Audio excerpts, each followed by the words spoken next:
السلام عليكم ورحمة الله وبركاته. إن الحمد لله نحمده ونستعينه ونستغفره ونعوذ بالله من شرور أنفسنا ومن سيئات أعمالنا. من يهده الله فلا مضل له ومن يضلل فلا هادي له، وأشهد أن لا إله إلا الله وحده لا شريك له، وأشهد أن محمدا عبده ورسوله صلى الله تعالى عليه وعلى آله وصحبه وسلم تسليما كثيرا. أما بعد، فقد قال الإمام البخاري رحمه الله تعالى: باب ما يكره من الثوم والبقول.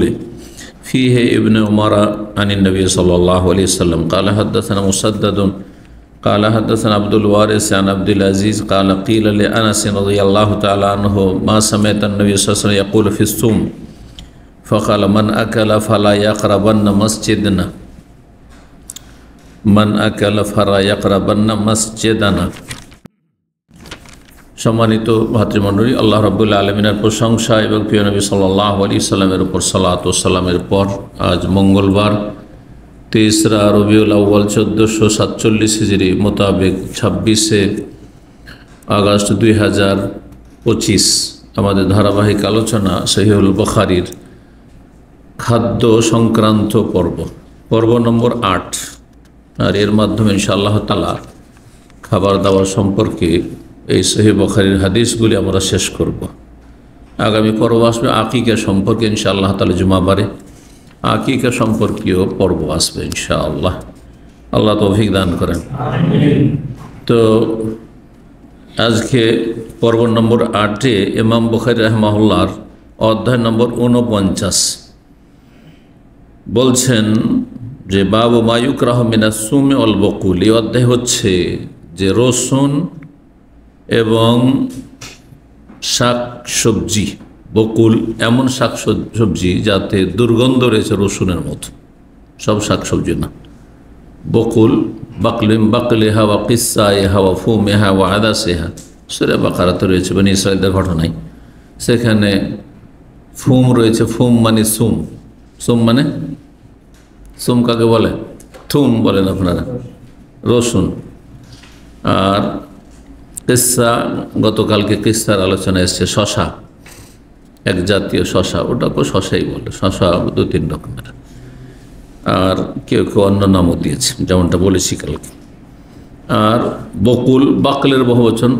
বাকল মানে যে কোনো শাকসবজি, কিন্তু বিশেষ করে যেসব শাকসবজিতে গন্ধ থাকে, খেলে কাঁচা খেলে, সালাদ খেলে গন্ধ করে, এইরকম কিছু। অথবা পাকিয়ে খেয়েও গন্ধ হয় অনেক সময়, যেমন মেথির শাক 2-3 দিন খান, দেখেন শরীর দিয়ে আপনার গন্ধ না থাকলেও গন্ধ বের হওয়া শুরু হয়ে যাবে। একসময় মেথির শাক আমি খুবই পছন্দ করতাম, খুব বেশি পছন্দ করতাম। তো তারপরে যখন জানতে পারলাম, মোটামুটি 2007-8 সালের দিকে বাচ্চাদেরকে মাদ্রাসা ভর্তি করে, কারণ বাসাতে মেথির শাক হয়তো ওরাও খেত, কিন্তু আরবদের তো নাক খুব তেজ, এরা মশলা ফসলা খেতে অভ্যস্ত নয়, আর গন্ধ টন্ধ এরা বরদাস্ত করতে অভ্যস্ত নয়। তো তারপরে নোট লিখে পাঠিয়েছে, যেহেতু প্রাইমারিতে প্রথম ক্লাসগুলোতে, তো লিখে পাঠিয়েছে যে হলবা খাওয়াবেন না, হলবা খাওয়াবেন না। হলবা মানে হচ্ছে মেথি। তো যেগুলিতে দুর্গন্ধ হয়, খেলে মুখ থেকে দুর্গন্ধ ছড়ায়, ওগুলো খাওয়া অপছন্দনীয়, বিশেষ করে যখন আপনি মসজিদে যাবেন। এমনিতে জায়েজ না, জায়েজ কিছু নাই। মাকরুহ মানে এখানে শরীয়তের মাকরুহ, মাকরুহ তাহরিম নয়, হারাম না জায়েজ নয়। মাকরুহ মানে ঘৃণিত। পাশে যে বসবে গন্ধ পাবে আপনার মুখ থেকে, পেঁয়াজের গন্ধ, রসুনের গন্ধ, অথবা এই ধরনের কোনো গন্ধ, অথবা খেয়েছেন আপনি যেন মেথি শাক, তার বগল থেকে শরীরে একটু ঘামলে একবার খুব প্রচণ্ড গন্ধ, খুব খারাপ গন্ধ হয়। তো এটা ঘৃণিত, মাকরুহ তানজিহ, তাহলে ঘৃণিত। আর বিশেষ করে ভালো অবস্থায় যখন মসজিদে থাকবেন, সেখানে মালায়েকা রয়েছেন রহমতের, আর তারপরে সেখানে মুসল্লি ভালো মানুষরা রয়েছে।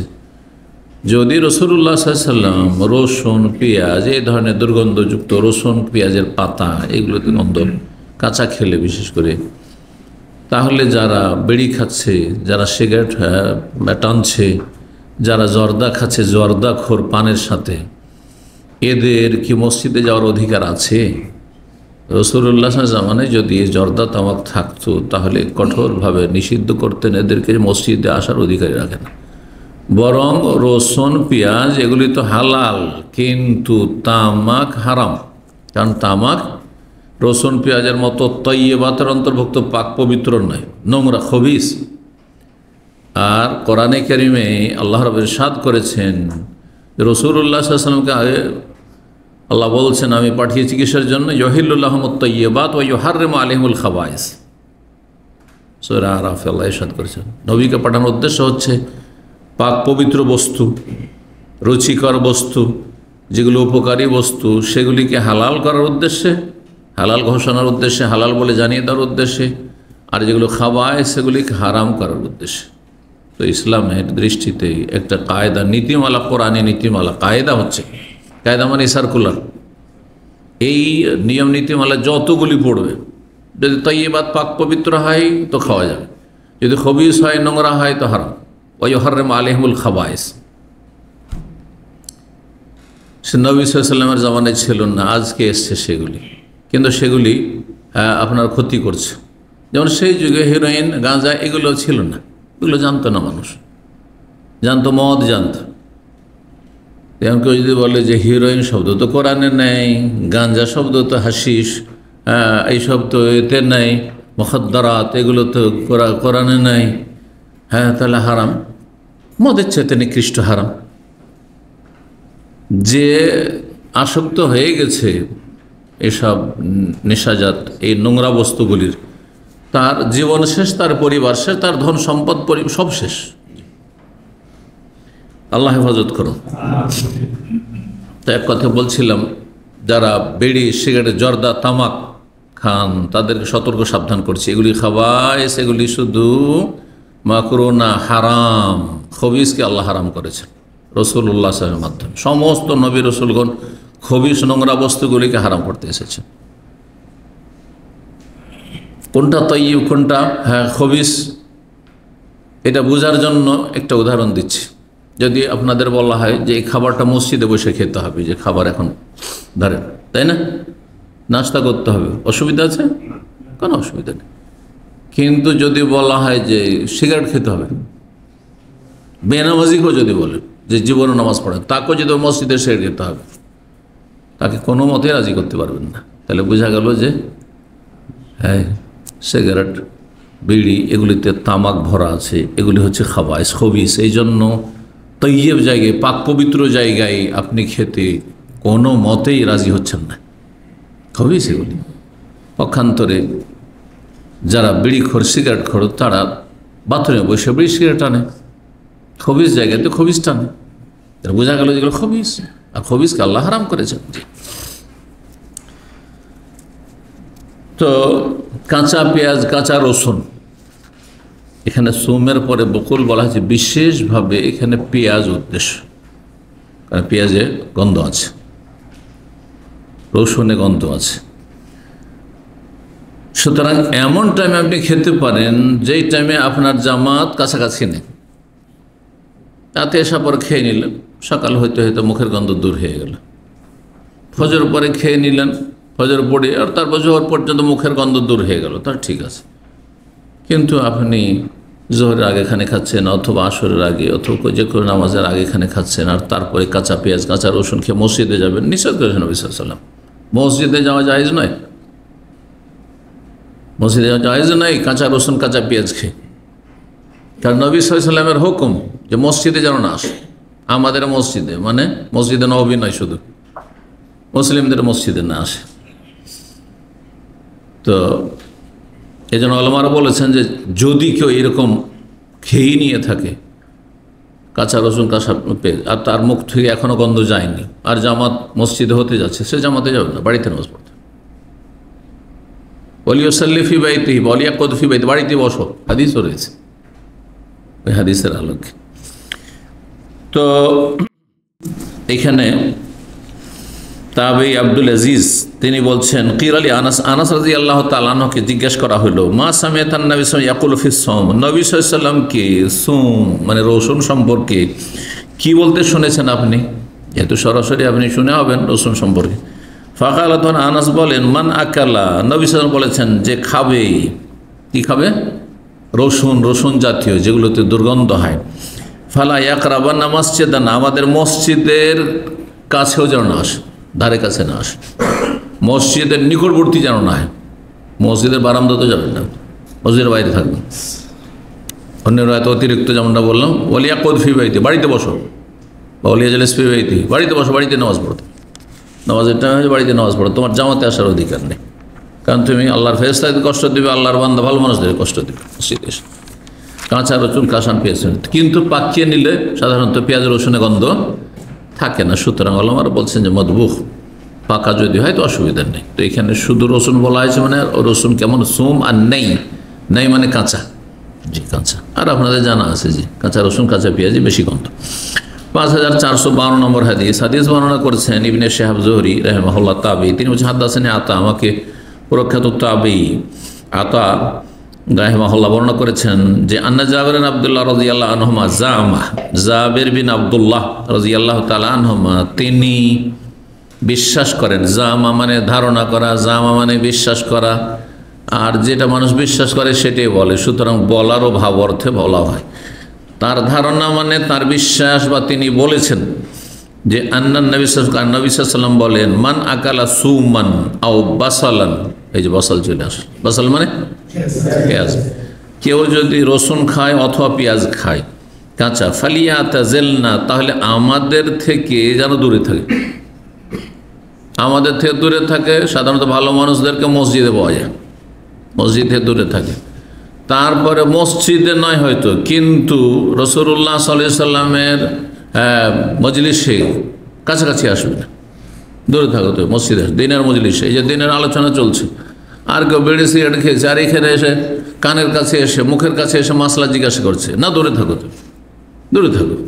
এটি হচ্ছে হাদিসের নির্দেশ। জর্দা খেয়েছে, জর্দার গন্ধ আসছে, দূরে থাকো তুমি। ফালিয়াতাজিলনা, আমাদের থেকে যেন দূরে থাকে। বর্ণনাকারী সন্দেহ অথবা বলেছে আউলিয়াতাজিল মসজিদান, আমাদের মসজিদ থেকে যেন দূরে থাকে, মসজিদ আসবে না, কারণ মসজিদে জামাতে আসা ফরজ ওয়াজিব।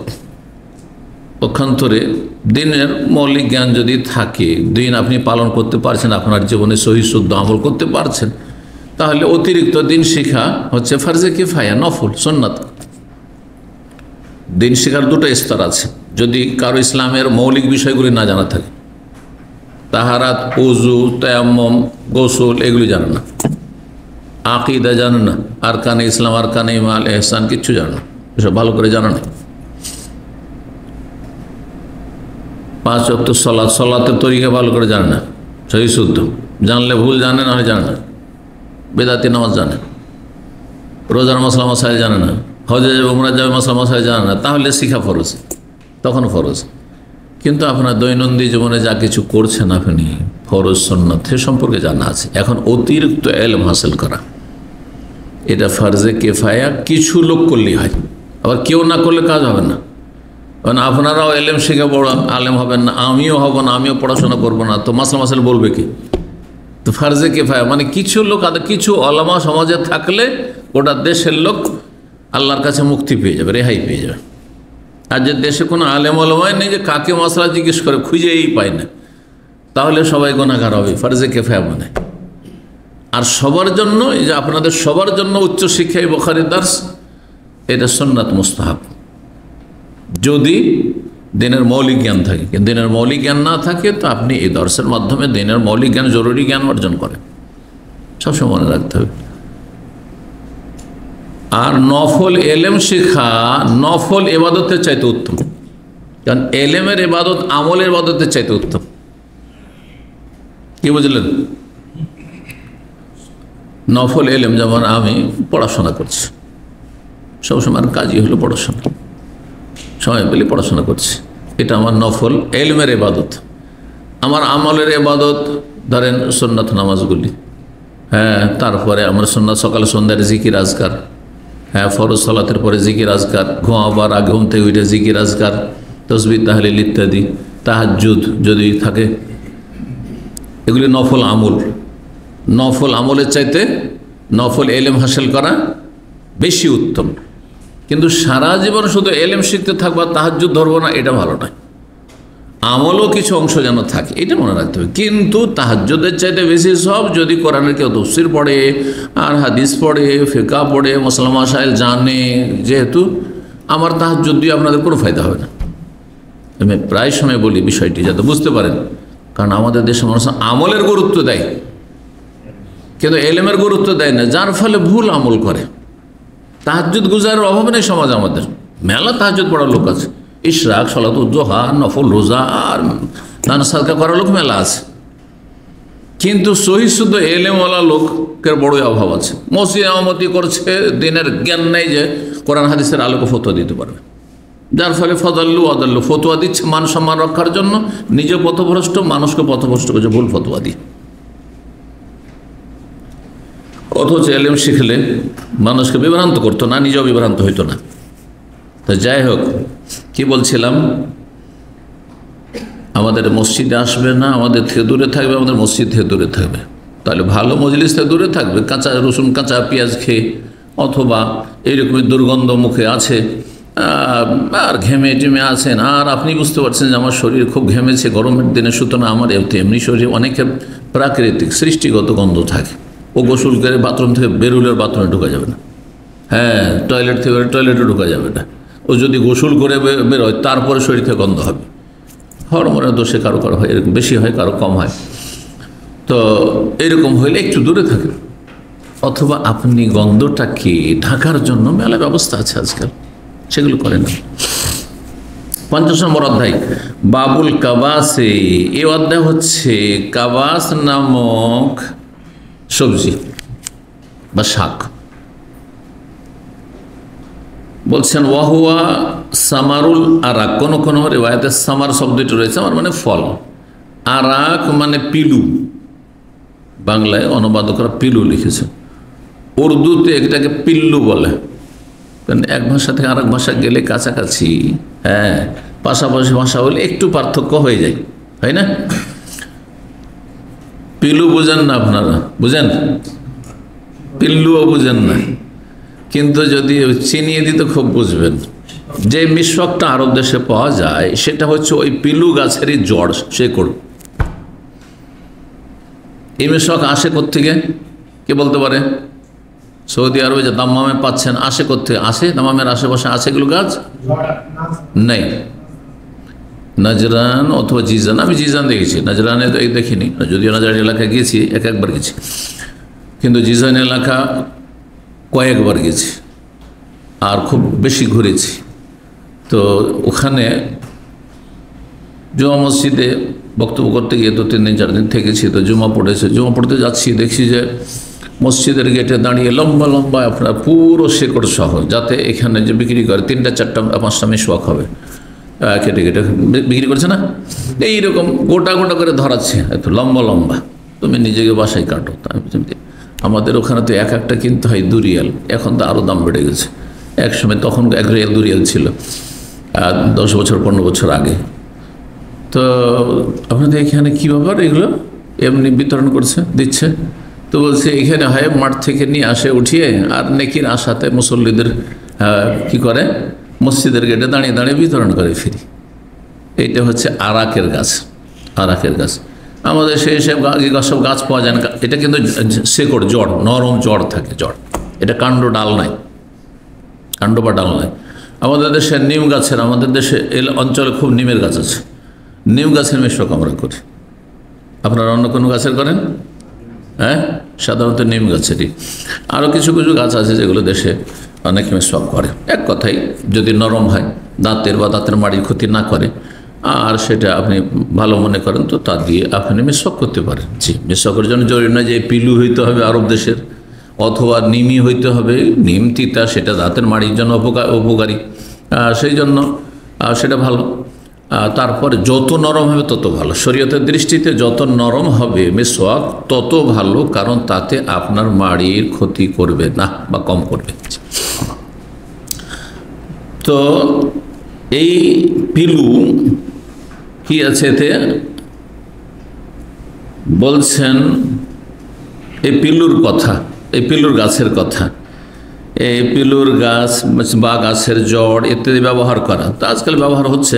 5453 নম্বর হাদিস বর্ণনা করছেন আবু সালমা, তিনি বলেন আখবরনি জাবির বিন আব্দুল্লাহ, আমাকে হাদিস জানিয়েছেন জাবির বিন আব্দুল্লাহ রাদিয়াল্লাহু তাআলা আনহু, তিনি বলেন কুন্না মা রাসূলিল্লাহ সাল্লাল্লাহু আলাইহি ওয়াসাল্লাম মাররিজ জাহরান, আমরা রাসূলুল্লাহর সাথে মাররুজ জাহরান নামক স্থানে ছিলাম। এটা এখানকার জাহরান না, এখানকার জাহরান হচ্ছে শুধু জাহরান। আপনারা ওইটাকে ডিএস দিয়ে লেখা আছে, ইংলিশ পড়েন তো সেই জন্য দাহরান পড়ছেন না, বা দেহরান পড়ছেন, কিন্তু না, এটি আসলে জাহরান জ দিয়ে, হ্যাঁ, তয়ের পরে জ আছে, জাহরান। আরেকটি জাহরান আছে আপনার জিজান এলাকাতে, জাহরানুল জুনুব, দক্ষিণ জাহরান, সেখানে গিয়েছে বক্তব্য করেছে। আর এটি হচ্ছে মাররুজ জাহরান, যেটি মদিনা থেকে যেতে মক্কার কাছাকাছি একটি জায়গা, মক্কার বাইরে আছে।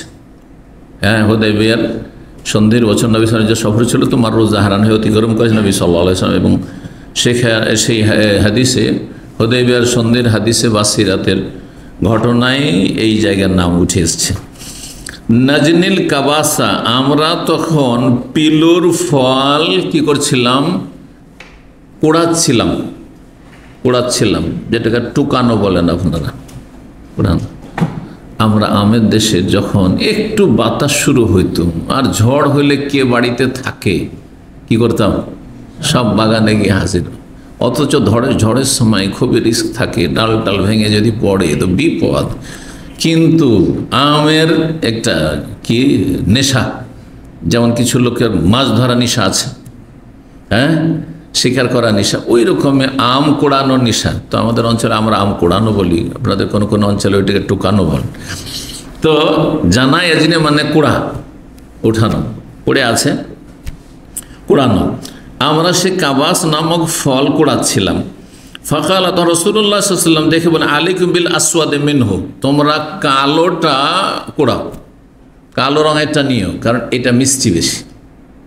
নবী সাল্লাল্লাহু আলাইহি ওয়াসাল্লাম বলছেন, হ্যাঁ, মরুভূমিতে সেই গাছ আর গাছের ফল, কালোটা খাও, কালোটা বেশি মিষ্টি। ফাইন্নাহু আইতাব, সেটা বেশি সুস্বাদু, সেটা বেশি মিষ্টি। জাম, চেরি ফল লাল হয়ে থাকলে মিষ্টি না, যত কালো হবে মিষ্টি। জি, এইরকম। ফাকিলা, তখন জিজ্ঞেস করা হলো, বলা হলো, মানে জিজ্ঞেস করা, রাসূলুল্লাহ অবাক হয়ে সাহাবীরা জিজ্ঞেস করছেন, নবী সাল্লাল্লাহু আলাইহি ওয়াসাল্লাম মরুভূমির এই ফলেরও খবর রাখছেন? জি, ফলের খবর কে রাখে এইসব মাঠে ঘাটে, মরুভূমিতে, পাহাড়ি এলাকাতে যে বকরি ছাগল চড়ায়? তো সাহাবাইকে আমরা জিজ্ঞেস করলেন, এখন তো তার আলগা নাম, ইয়া রাসূলুল্লাহ, আপনি কি কখনো ছাগল চড়াতেন, ছাগল চড়িয়েছেন নাকি? না হলে এইসব নলেজ কোত্থেকে আপনার কাছে? হ্যাঁ, যে কালো পিলুটা তোমরা উঠাও, কুড়াও আর খাও, এটা খাও। কালার নাম, হ্যাঁ অবশ্যই আমি বকরি চড়িয়েছি, বরং মজদুর হয়ে বকরি চড়ে রাসূলুল্লাহ সাল্লাল্লাহু আলাইহি ওয়াসাল্লাম। মক্কার এক কাফের বকরির পালের মালিক, সচ্ছল ব্যক্তি, তার দৈনিক কয়েকটা কিরাত, কটা পয়সা দিবে, হ্যাঁ, দৈনিক পারিশ্রমিকের বিনিময়ে তিনি বকরি চড়িয়েছেন। কুনতু আরআ লিরাজুলিন আলা কারারিতা লিরাজুলিন মিন আহলি মক্কা, মক্কার একজন লোকের বকরি চড়াইতাম আমি কয়েকটা কিরাতের বিনিময়ে।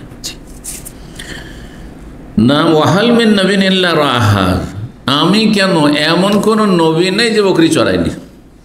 ওয়াহাল মিন নবীন, হাল এখানে নায়ের অর্থে। হাল মানে কি হয়, সাধারণত হাল মানে আরবিতে কি হয়, কি হয়। অল্প বিদ্যা থাকলে শুধু কি হয়, কিন্তু বেশি বিদ্যা থাকলে ক্ষেত্র বিশেষে নাও হয়। হালের পরে যদি ইল্লা আসে তাহলে নায়ের অর্থ হয়। এই যে দেখেন, ওয়াহাল মিন নবীন ইল্লা রাহা, এই যে ইল্লা আসলো, এমন কোন নবী আছে যে বকরি চড়ায়নি? শাব্দিক অর্থ, সব নবী বকরি চড়িয়েছেন। কেন? কারণ বকরি জ্বালাই বেশি, গরু আর উঁট এত জ্বালাই না, চড়তে আছে, যতক্ষণ ঘাস আছে চড়তে আছে। কিন্তু বকরি যতই সামনে ঘাস থাক, খালি ছো মেরে বেড়াবে, চোমার বুঝেন তো, ওর এইদিকে মুখ দিবে, ওর এইদিকে মুখ দিবে, তো নিজের মালিকের জমিতে থাকবে না, হ্যাঁ ডিস্টার্ব করবে, সুতরাং ওর সাথে সবসময় দৌড়াদৌড়ি করতে হবে, ওই করতে হবে, ওই হাই করতে হবে, শুধু হ্যাঁ বকাবকি করতেই থাকতে হবে। তো এতে হয় কি, মানুষের মধ্যে ধৈর্যের ক্ষমতা বৃদ্ধি পায়। যে যত বেশি বিরক্তি বরদাস্ত করবে, হ্যাঁ তত বেশি তার মধ্যে কি হবে, আপনার এই ধৈর্যের শক্তি বৃদ্ধি পাবে। প্রশিক্ষণ, তরবিয়ত, ট্রেনিং কোর্স। যে জীবনে মানুষের গাল খায়নি, সে একটা গাল খেয়ে তার মাথা খারাপ হয়ে যাবে। একটা গাল যদি এখন কারো শুনে নেয়, সারা রাতে ঘুম হারাম হয়ে যাবে, ঠিক না? কিন্তু যার গাল খেয়ে অভ্যাস আছে, হ্যাঁ, আর যদি সেটা দিনের জন্য, আল্লাহ সন্তুষ্টের জন্য, হ্যাঁ রসুলের সুন্নার জন্য, সহি আকীদার জন্য, হ্যাঁ বিভ্রান্তি থেকে সতর্ক করার জন্য, শিরক বিদআত থেকে, গুমরাহি থেকে, বিভিন্ন বাতিল ফিরকা সুফিদের থেকে সতর্ক করার জন্য, ইখওয়ানি জামাতিদের বিভ্রান্তি গুমরাহি যারা হ্যাঁ ইসলামকে পুঁজি করে তারা ধর্ম ব্যবসা করছে, এদের থেকে সতর্ক করার জন্য হ্যাঁ যেসব গালগুলি, সেটা আল্লাহ সন্তুষ্টির জন্য। ফি সাবিলিল্লাহি মা লাকিত, জেহাদ ফি সাবিলিল্লাহতে অস্ত্রের আঘাত হইতো আর কথার আঘাত। কখনো কখনো কথার আঘাত অস্ত্রের আঘাতের চাইতে বেশি মারাত্মক হয়। জানেন না? জি। একজন আরবি কবি বলছে, জারাহাতো সেনানে লাহাল তেয়াম, যদি তরবারির আঘাত লাগে তো ঘাস শুকিয়ে গেলে সেটা ভরাট হয়ে যায়, তারপর অনেক সময় চেনা যায় না। আমাদের হাতে পা অনেক জায়গায় কেটেছে, এখন আর দাগ নেই, চলে গেছে। একসময় কত বছর ধরে অনেক দাগ থেকেছে, তারপরে মিটেছে। টিকা, অনেকে টিকা দিয়েছেন, একসময় আমাদের টিকা হইতো, ওই ছোটোকালে একটা টিকার শুধু দাগ আছে, আর বাকি এখানে আমার মনে পড়েছে হোশ হওয়ার পরে এগুলোতে আরও দুটো টিকা দিয়েছে। তখনকার যুগের টিকাতে ঘা হইতো, দাগ হইতো গোল হয়ে নেই ছিল, আমার মনে পড়েছে 5 বছর 7 বছর 10 বছর আমার প্রথম দিকে ছিল, তারপর আর নেই, নিশ্চিহ্ন হয়ে গেছে। কিন্তু জবান দ্বারা যে আঘাত হয় সে ঘায়ের পুরাট হয় না, সে ঘায়ের ভরাট হয় না, ঘা থেকে যায়, অন্তরের আঘাত থেকেই যায়। তো যাদের অভ্যাস আছে গাল খেয়ে খেয়ে, কোনো ব্যাপার না, গাল দিচ্ছে, হ্যাঁ ইসলামের দুশ্মন, তো ফেতনা, আমক তমক, কত কি বলছে, আরও কত কি, কাফেরদের এজেন্ট, ইসলামী সেন্টারগুলি নাকি ইহুদিরা চালায় বা আমেরিকা চালায়, কত যে গরজ হয়েছে তাদের ইসলামের খেদমতের গরজ, তাই না? এসব গালি শুনে শুনে অভ্যাস হয়ে আসে, কোনো ব্যাপার নেই। আর তাতে যদি মানুষ নেকির আশা রাখে তখন আরও কষ্ট কমে যায়, কোনো কষ্টই থাকে না, ভালো লাগে, কারণ নেকি বাড়লো, নেকি বাড়ছে। সাদাকা, সাহাবায়ে কেরামগণ গাল খাচ্ছেন, উম্মাহাতুল মুমিন গাল খাচ্ছেন রাফিজি শিয়াদের কাছে, তাদের কাজই হইলে এই অভিশপ্তদের, হ্যাঁ রাসূলুল্লাহ প্রিয়জনদেরকে গাল দেওয়া। চিন্তা করেন, আপনার স্ত্রীকে ওই যদি গাল দেয় বরদাস্ত করতে পারবেন? আপনার মা বোনকে যদি গাল দেয়, আরে নবী সাল্লাল্লাহু আলাইহি ওয়াসাল্লামের বিবিগণ আমাদের মা, ওয়াজওয়াজ উম্মাহাতুহুম, তাদেরকে গাল দিচ্ছে, আর তাদের সাথে তোমাদের প্রীতি, তারা তোমাদের আদর্শ, তাদের কথা তোমরা তুলে ধরো। আউযু বিল্লাহ, এরা বাতিলপন্থী। দেশে এই শ্রেণীর লোক যারা আছে তারা বাতিলপন্থী, এরা জাতিকে ধোঁকা দিচ্ছে, জি সর্বনাশ করছে। এজন্য এদেরও সর্বনাশ হচ্ছে। উত্থান পতনে দেখবেন যে মাঝে মাঝে একটু উত্থান দেখছেন, এতে ধোঁকা খাওয়ার কিছু নেই। রাজনীতি করলে দুটো পয়সা হয়, গণতন্ত্রের রাজনীতি করলে দুটো পয়সা হয়েছে, কিন্তু শেষ পরিণাম হ্যাঁ জেল আর ফাঁসি ছাড়া আর এর শেষ আর কিছু নেই। ইতিহাস যদি দেখতে হয়, মিশরের ইতিহাস দেখেন, মিশরের ইতিহাস থেকে শিক্ষা নিতে হবে। দেশের ইতিহাসের আগে, আজকে থেকে 30-40 বছর 50 বছর আগে মিশরে এই ইতিহাস হয়ে গেছে, আর সেই ইতিহাসের বারবার করে পুনরাবৃত্তি হইতে থাকে। মনে রাখবেন একটি দামি কথা, যে মানব জাতির ইতিহাসের বারবার কি হয়, পুনরাবৃত্তি হইতে থাকে। জ্ঞানীরা বুঝে, আর যারা অজ্ঞান তারা বুঝে, আবেগীরা বুঝে না। তো যাই হোক, নবী সাল্লাল্লাহু আলাইহি ওয়াসাল্লাম হ্যাঁ বকরি ছাগল চড়িয়েছেন। মূসা আলাইহিস সালাম, কোরআনে কারিমে রয়েছে যে মূসা আলাইহিস সালাম কি করেছেন, বকরি চড়িয়েছেন। কতদিন জানেন? কতদিন? 10 বছর বকরি চড়িয়েছেন। কিসের জন্য? শুধু একটা স্ত্রী হাসিলের জন্য। আর আমি ফিরি ফিরি স্ত্রী চাইছেন আপনি, হ্যাঁ মহারানা সব বাকি। আউযু বিল্লাহ,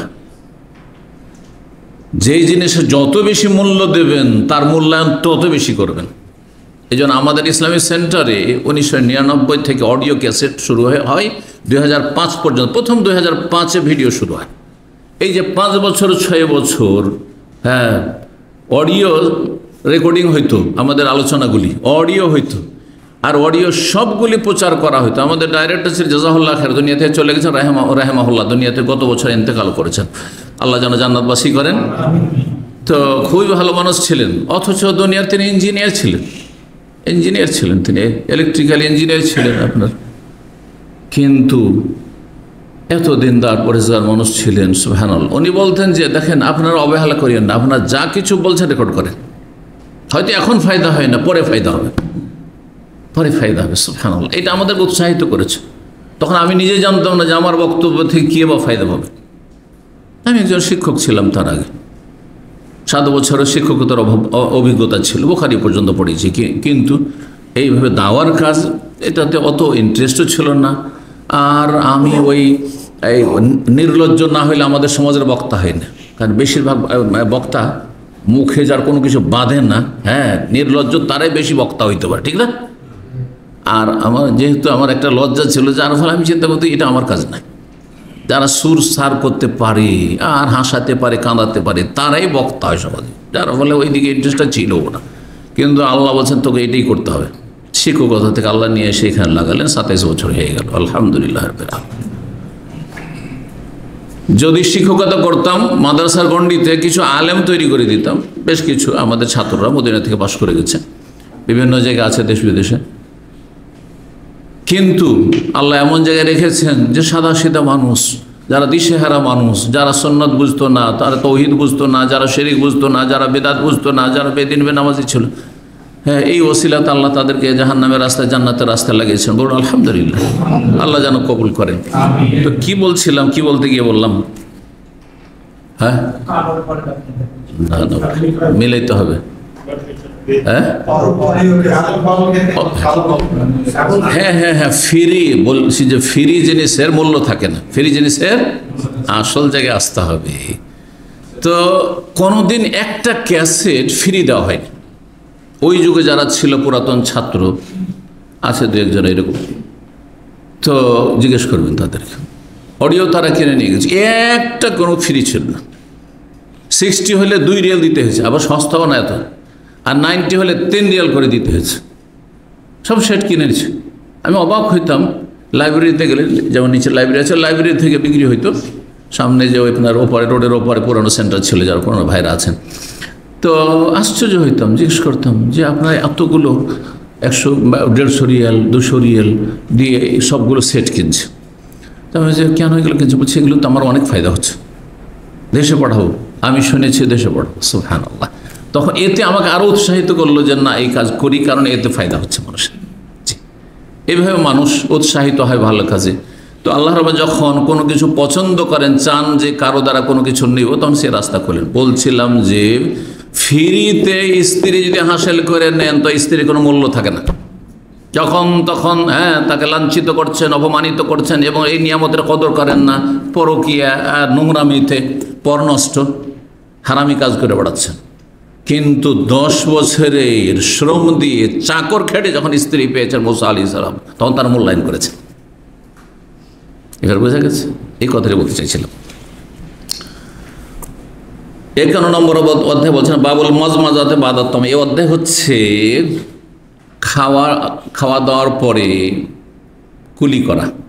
খাওয়া দাওয়ার পরে মুখের ভিতরে কিছু লেগে থাকতে পারে, স্বাদ থাকতে পারে, সুতরাং কুলি করে নেওয়া ভালো, বিশেষ করে আপনি সলাতে দাঁড়ালে,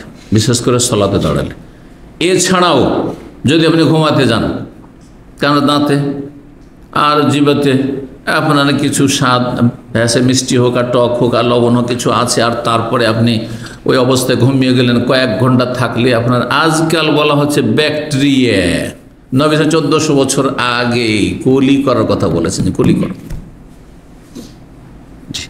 এমনকি দুধ পান করেও কুলি করার কথা, ফাইনাল্লাহু দাসামান, কারণ তাতে একটু চর্বি ভাব আছে, আটা ভাব। ঘুম থেকে উঠলে আরো খারাপ লাগে, মুখটা কেমন, তাই না? জি, আর সেটা যদি পরিষ্কার না করে শান্ত, আরো খারাপ, গন্ধ ছড়াবে, ব্যাকটেরিয়া হয়ে যাবে, আপনার দাঁত নষ্ট হবে। 5454 নম্বর হাদিস, হাদিস বর্ণনা সুয়াইদ ইবনে নুমান সাহাবী রাদিয়াল্লাহু তাআলা, তিনি বলেন খারাজনা মা রাসূলিল্লাহ ইলা খাইবার, আমরা রাসূলুল্লাহ সাল্লাল্লাহু আলাইহি ওয়াসাল্লামের সাথে খাইবারের যুদ্ধে বেরিয়েছিলাম। ফালাম্মা কুন্না বিস সাহাবা, সাহাবা নামক স্থানে যখন আমরা পৌঁছলাম, দাবে তামিন, তখন খাবার নিয়ে ডাকলেন যে যার কাছে যে খাবার থাকে, ক্ষুধা লেগেছে সবাইকে নিয়ে আসো। সবার কাছে খাবার নেই, অল্প কিছু সাহাবীর কাছে হয়তো কিছু পাথেয় আছে। ফামা উতিয়া ইল্লা বিসাউইকিন, কিছুই পাওয়া গেল না, শুধু ছাতু। সৌইক মানে ছাতু, ছাতু বুঝলেন তো? ছাতু খেয়েছেন? কে খায়নি? শুধু যে ছাতু খায়নি লজ্জাতে আবার হাত তুলবে, ছাতুই খাননি। এই যে কোন ইউরোপে থাকে আল্লাহ, ছাতু খায়নি আবার বাঙালি, তো কোন বাঙালি হইল? হ্যাঁ, তা আবার মুরব্বী লাগছে। যদি ইয়াং ছেলেরা বলে তো একটা আলাদা কথা। তো যাই হোক, ফাঁকাল না, আমরা খেলাম। ফাকাম এলা সল, তারপরে সলাতে দাঁড়া রাসূলুল্লাহ, তামাদ মাজা কুলি করলেন, মাঝ মাঝে আমরাও কুলি করলাম। ইবাদতে যাচ্ছেন আর তারপরে যদি আপনি জিহ্বা থেকে স্বাদ পেতে থাকেন তো খুশু নষ্ট হবে, খুশু নষ্ট হবে, নেকি কমে যাবে, জি সব আপনার কোয়ালিটি কমে যাবে নামাজের। 5455 নম্বর হাদিস, হাদিস বর্ণনা করছেন সুয়াইদ, তিনি বলছেন রাসূলুল্লাহ সাল্লাল্লাহু আলাইহি ওয়াসাল্লাম আমরা বেরোল, ওই হাদিসটি লম্বা করে এসেছে এখানে। খাইবারে ফালাম্মা কুন্না বিস সাহাবা, সাহাবা নামক স্থানে যখন পৌঁছিলাম, ইয়াহিয়া বলছেন ওয়াহিয়া মিন খাইবার আলা রাওহা, এর আগে হাদিসটি গিয়েছে। খাইবার থেকে সেটি বৈকালবেলার সফরের দূরত্বে। রাওহা বৈকালবেলা, আসর থেকে মাগরিব যতক্ষণ লাগে যেতে, এতটা সময়, কয়েক ঘন্টার সফর ওটের পিঠে। বেশ কিছু দূর চলে এসছেন খাইবার থেকে। দামে তো আমিন, ক্ষুদা লেগেছে, খাবার নিয়ে ডাকলেন। ফামাউতি ইল্লা বিসাবিকের, শুধুমাত্র ছাতু নিয়ে আসাল। ফালুক নাহু, সেটা আমরা ঘুলে খেলাম, ঘোল করে। ছাতু দুই রকম খাওয়া হয়, এর আগে বলেছি, ছাতু দুই রকম, ঘোল করে খাওয়া হয় তরল করে, আর আপনার সেনে আটার মতো করেও খাওয়া হয়। ফাকাল নামিন হোক, আমরা খেলাম। সুম্মা দামে মাইন, তারপরে পানি নিয়ে ডাকলেন। ফামাজ মাজা, কুলি করলেন। অমাজ মাজা না মাহু, তার সাথে আমরাও কুলি করে নিলাম। সুম্মা সাল্লা বিল মাগরিব, মাগরিবের সালাত ওয়ালাম ইয়াতাওয়াজা, কিন্তু পূর্ণ উজু করলেন না, শুধু কুলিতে ক্ষান্ত হইলেন, কুলি করলেন। এখান থেকে বোঝা গেল যে কিছু হাদিস রয়েছে যে যেই জিনিস আগুন দ্বারা পাক করে, যেই খাবার আগুনের ওপর পাক করা হয়েছে সেই খাবার খেয়ে উজু করো। তাওয়াদ্দাউ মিম্মা মাসাতিন নার, যেই খাবারকে আগুনে স্পর্শ করেছেন, আগুনের তাপে পাক করা হয়েছে, রান্না করা হয়েছে, সেটা খেয়ে উজু করো। এই হাদিস মানসুখ হয়ে গেছে, এবং মানসুখ হওয়ার দলিল স্পষ্ট একটি হাদিস, কানা আখিরুল আমরাইন, দুই হুকুমের শেষ হুকুম ছিল তারকুল উযু মিম্মা মাসাতিন নার, যেই খাবার আগুনে পাকশাক হয়েছে সেই খাবার খেয়ে উজু না করা, পরিত্যাগ করা, এটি শেষ হুকুম। আগের হুকুম ছিল প্রথম দিকে যে এমন কোনো খাবার যেটা রান্নাবান্না হয়েছে সেটা খেলে উজু করবে, যে কোনো খাবার, ভাত তো সে যুগে ছিল না। হ্যাঁ, সে আপনার ছাতু, ছাতুতে আগুনে দেওয়া হয়েছে। হ্যাঁ, ছাতু আর আটাতে তো এটাই পার্থক্য, আটা কাঁচা পিসা হয় আর ছাতু কি করা হয়, গম বা চাউলকে আপনি ভেজে নিলেন আর তারপর তো ভাজাতে আগুনের ওপরে দেওয়া হয়েছে। এই 12 নম্বর অধ্যায় হচ্ছে বাবুল আকিল আসাব আমাসসাহা, এই অধ্যায় হচ্ছে আঙ্গুল চেটে নেওয়া এবং চুষে নেওয়া। কাবলা আন তুমসাহ বিল মিন্দিল, রুমাল দিয়ে মুছার আগে, টিস্যু দিয়ে আগে মুছবেন না, হাতে লেগে আছে, আগে চুষে নেন, চেটে নেন, আর তারপরে তখন আপনি পানির অভাব আছে তাহলে তখন টিস্যু দিয়ে, রুমাল দিয়ে মুছেন। 5456 নম্বর হাদিস, হাদিস বর্ণনা করেছেন ইবনে আব্বাস রাদিয়াল্লাহু তাআলা আনহু, তিনি বলেন আন্নান নবী সাল্লাল্লাহু আলাইহি ওয়াসাল্লাম বলেছেন, ইযা আকালা আহাদুকুম, তোমাদের কেউ যখন খাবার খাবে, ফালা ইয়ামসাহি ইয়াদাহু, হাত অতক্ষণ মুছবে না, হাত্তা ইয়ালআকাহা আও ইউলইকাহা, যতক্ষণ সেটা চেটে না নেবে অথবা কাউকে চাটিয়ে না দিবে। অনেক সময় কচি কাঁচা বাচ্চাদেরকে খাওয়াচ্ছেন, হ্যাঁ চুষ, আঙুলটা চুষিয়ে দিতে হবে বাচ্চা, কোনো সুবিধা নেই। স্ত্রীরও যদি রুচি হয় চুষাতে পারে, এই স্ত্রীর আঙুলে চুষালি গাছ, যদি আপনার রুচি হয়, মনে করেন যে এটা আমাদের প্রেম বিনিময়ের জন্য, এটা মাঝে মধ্যে করলাম, যাই যাচ্ছি, কিন্তু রুচি সম্মত হইতে হবে। কারো রুচি না থাকলে জবরদস্তি আবেগী হওয়ার কোনো প্রয়োজন নেই, কারণ প্রেম বিনিময়ের মেলা পন্থা রয়েছে। হ্যাঁ, ভালোবাসার বৃদ্ধির জন্য মেলা রাস্তা রয়েছে। জি, 53 নম্বর বাবুল মিন্দিল, এই অধ্যায় হচ্ছে রুমাল ব্যবহার করা। রুমাল ব্যবহার করা বিলাসিতা নয়, জায়েজ রয়েছে। তখনকার যুগে রুমাল ব্যবহার হইতো, এখন আমি ওই সুন্নাত 1400 বছর আগে ব্যবহার করছি, ছাড়িয়ে না, কিন্তু এটা ছাড়িয়ে না। এটা আমাদের দেশে লুঙ্গির সাথে সম্ভবত আসে না? তো এমনিও আসে, এমনিও হয়। আমার এক ভাই, ছোট ভাই, 9 নম্বর তার কাপড়ের দোকান আছে, ওকে বলে দিলে দিয়ে পড়িয়ে দেয়। জি, তো মেহেন্দির রুমাল ব্যবহার করা, আর এই টিস্যু, বিশেষ করে নাকে টিস্যু ব্যবহার, যাদের সর্দি লাগে আর টিস্যু দিয়ে আরও সর্দি বাড়াবে, কারণ এতে গর্দা আছে। তারপরে সেটা যখন আপনি মুছবেন তখন সেটার কিছু গর্দা তো এমনি যাবে যখন মুছবেন, যার ফলে অ্যালার্জি আরও বেড়ে যায় আর মানুষ কষ্ট পেতে থাকে, কিন্তু বুঝে না, মনে করে যে না আমি এত ছোট হব, এই যে কাপড়ের রুমাল দেখালাম যে কোন আদমকালের লোক, হ্যাঁ, ছোট হইতে চাই না, ভদ্রতা দেখাতে চাই না, টিস্যু ব্যবহার করি আমি। আরব দেশের মতো বাংলাদেশে বসে, ইন্ডিয়াতে বসে যদি টিস্যু ব্যবহার করতে পারে তো একেবারে ভিআইপি লোক, তাই না? না না না, এই মন মানসিকতা কখনো রাখবেন না, যেটা আমরা উপকারী সেটা করবেন। জাবির বিন আব্দুল্লাহ রাদিয়াল্লাহু তাআলা আনহু থেকে বর্ণিত, তিনি বলেন আন্নাহু সাআলাহু আনিল উযু মিম্মা মাসাতিন নার।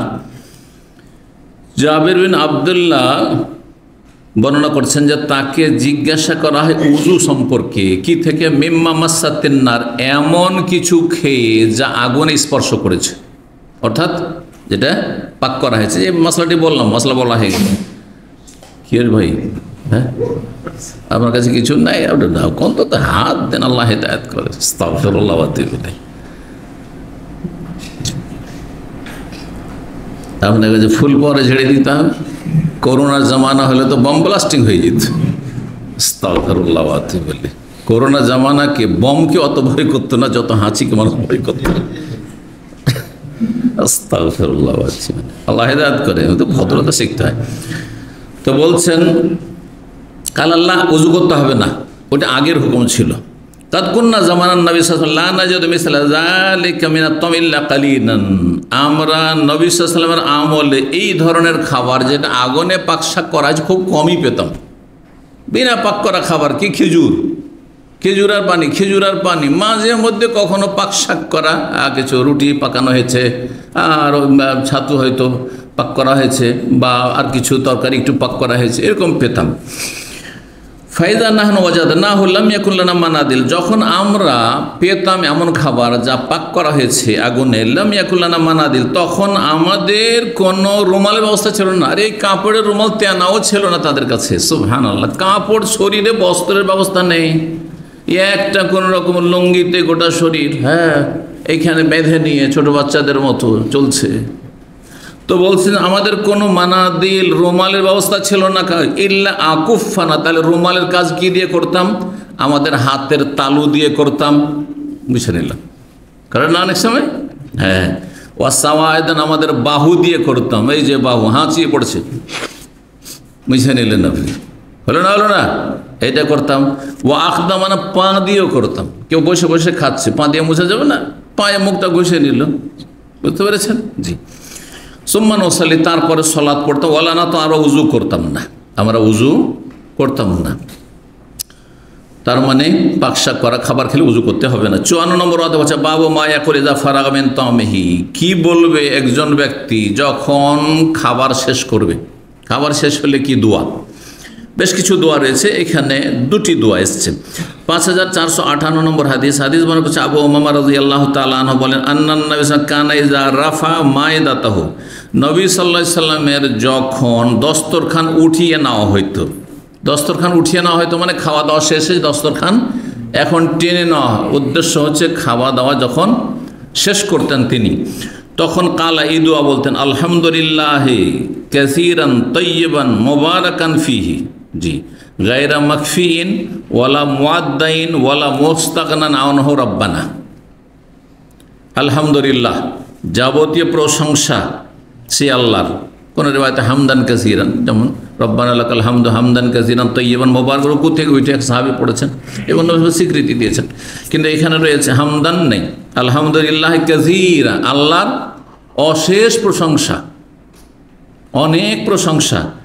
তৈয়বান, এমন প্রশংসা যা পাক পবিত্র। মুবারাকান ফি, যা বরকতময় বা বরকতপূর্ণ। এমন প্রশংসা করছি যা পাক পবিত্র এবং যাতে আল্লাহ বরকত দান করেন, বরকতপূর্ণ। তারপরে বলছেন যে সে দোয়ার অংশ, গায়রা মাকফিইন ওয়ালা মুআদ্দাইন ওয়ালা মুস্তাগনান আনহু রাব্বানা। মাকফি, কাফা ইয়াকফি মানে যথেষ্ট হওয়া, আর গায়ের মানে না, তার মানে যাতে থেকে যথেষ্ট, আর না লাগবে না, লাগবে না, না আবার লাগবে, এখন না লাগে, এখন খাওয়া দাওয়া শেষ, কিন্তু আবার কয়েক ঘন্টা পরে বা কালকে লাগবে। সুতরাং এর মানে হচ্ছে মুখ ফিরিয়ে নিতে পারি না, আল্লাহর প্রশংসা করেছি সেই নিয়ামত, খাবারের নিয়ামতের ওপর, গায়রা মাকফিন যার থেকে আমি মুখ ফিরিয়ে নিতে পারি না বা পারবো না, ওয়ালা মুআদ্দাইন এবং তার থেকে বিদায়ও নিতে পারি না, যে বিদায় সালাম বলেন আমাদের, তোমাকে সালাম মানে তোমার সাথে আর দেখা সাক্ষাৎ নেই, এটা একটা কথার ভঙ্গিমা আছে না নেই? হ্যাঁ, একটা হচ্ছে সালাম অভিবাদনের দুয়ার সালাম, আর একটি হচ্ছে সম্পর্ক ছিন্ন করা সালাম, তোকে সালাম থাকলো মানে আর দেখাই করবো না তোর সাথে, কথাই বলবো না। তো ওয়ালা মুআদ্দাইন, আর বিদায়ও নিতে পারবো না, বিদায় নিতে পারবো না এই খাবার থেকে, যার চির বিদায়। ওয়ালা মুস্তাগনান আনহু রাব্বানা, আর তাতে থেকে আমরা অমুখাপেক্ষীও নয় যে খাবারের ধার ধারি না, রব্বানা হে আমাদের রব। আল্লাহ এমন নিয়ামত খাবার তোমার, এই নিয়ামত যেটা থেকে মুখ ফিরাতে পারি না, আর যেটা থেকে বিদায়ও নিতে পারি না, চিরবিদায় যে খাবো না, আর ওয়ালা মুস্তা, আর সেটা থেকে বেপরোয়া হইতে পারি না বা অমুখাপেক্ষী হইতে পারি না, সবসময় মুখাপেক্ষী খাবার ছাড়া আমরা বাঁচতে পারবো না। 5400, তাহলে এই একটি দোয়া খাওয়া দাওয়ার পরে, সেটা নিজের বাড়ির হোক আর অন্যের হোক, দুই ক্ষেত্রেই। 5459 নম্বর হাদিস, তাতে একটু বাড়তি রয়েছে এই দোয়াটিতে। আবু উমামায় বর্ণনা করছেন, নবী সাল্লাল্লাহু আলাইহি ওয়াসাল্লাম সম্পর্কে বলছেন, কানেজা ফারাগামেন, তো আমি যখন খাবার খেয়ে শেষ করতেন, ওয়াকাল মাররাতান, কোন সময় বর্ণনা করতে বলেছে, এজা রাফা মায়েদাত, তার দস্তরখান যখন উঠানো হইতো, বা রুফিয়া মায়েদাত তুহু হওয়া উচিত, যে তার দস্তরখান যখন কেউ উঠাতো, কালা, তখন এই দোয়া পড়তেন, আলহামদুলিল্লাহিল্লাযী কাফানা ওয়া আরওয়ানা গায়রা মাকফিন ওয়ালা মাকফুরিন। এই যে কাফানা, আলহামদুলিল্লাহ ওখানে ছিল কাসীরান তাইয়িবান মুবারাকান ফি, আর এখানে রয়েছে আলহামদুলিল্লাহিল্লাযী কাফানা ওয়া আরওয়ানা গায়রা মাকফি, সেখানেও ছিল গায়রা মাকফি, ওয়ালা মাকফুর, এখানে মাকফুর রয়েছে, সেখানে রয়েছে ওয়ালা মুআদ্দা ওয়ালা মুস্তাগনান আনহু রাব্বানা।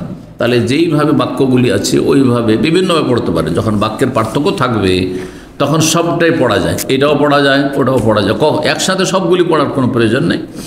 যখন কাছাকাছি অর্থ বহন করছে তখন কখনো এটা পড়বেন কখনো এটা পড়বেন, অথবা একটা আপনি মুখস্থ করেছে জরুরি নেই সব মুখস্থ করতে হবে, এটি আপনি পড়লেন। অর্থ কি? সে আল্লাহর যাবতীয় প্রশংসা যিনি আমাদেরকে যথেষ্ট খাবার, কাফানা যথেষ্ট খাবার দিয়েছেন, ও আরওয়ানা এবং আমাদেরকে তৃপ্তি দান করেছেন, গায়রা মাকফিন যেটা থেকে মুখ ফিরাবার নয়, যে খাবার থেকে মুখ ফিরিয়ে নেব, ওয়ালা মাকফুরিন আর যার অকৃতজ্ঞ হওয়া যায় না, নাশুকরি করা যায় না, এই খাবারের নাশুকরি করি না, আল্লাহ শুকরিয়া আদায় করছি।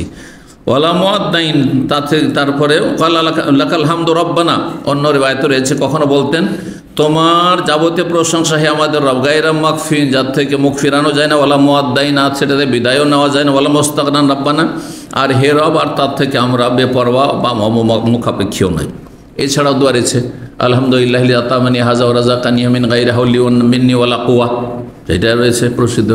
তারপর রয়েছে আল্লাহ বারিক লানা ফি ওয়াতামিনা খায়রাম মিনহু, নিজের ঘরে, অন্যের ঘরে যদি আল্লাহ বারিক লাহুম ফি মা রাযাকতুম ওয়াগফির লাহুম ওয়ারহামহুম আল্লাহুম্মা আতামান আতামান ওয়াসকিমান সাকানা।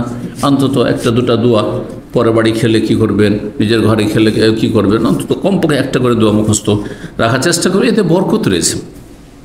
৫ নম্বর অধ্যায়ে বলছেন বাবুল আকলে মাল খাদেম, এই অধ্যায় হচ্ছে খাদেম দাস দাসীর সাথে বসে খাওয়া, চাকর নকরের সাথে বসে খাওয়া দাওয়া করা, এটি ভালো জিনিস, এতে আপনি অহংকার মুক্ত হইতে পারবেন।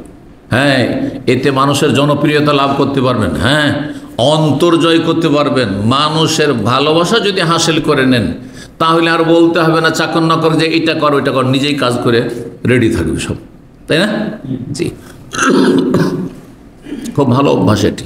প্রথম কথা, আমি অহংকার মুক্ত। যখন আমি একবারে ছোটদের সাথে চাকর নকরের সাথেও খাচ্ছি, একজন বাড়ির মালিক নিয়ে যখন কাজের মেয়ের সাথে বসে একসাথে খাচ্ছেন, একই দস্তরখানে আর একই রকমের খাবার খাচ্ছে, তো অহংকার মুক্ত হইল।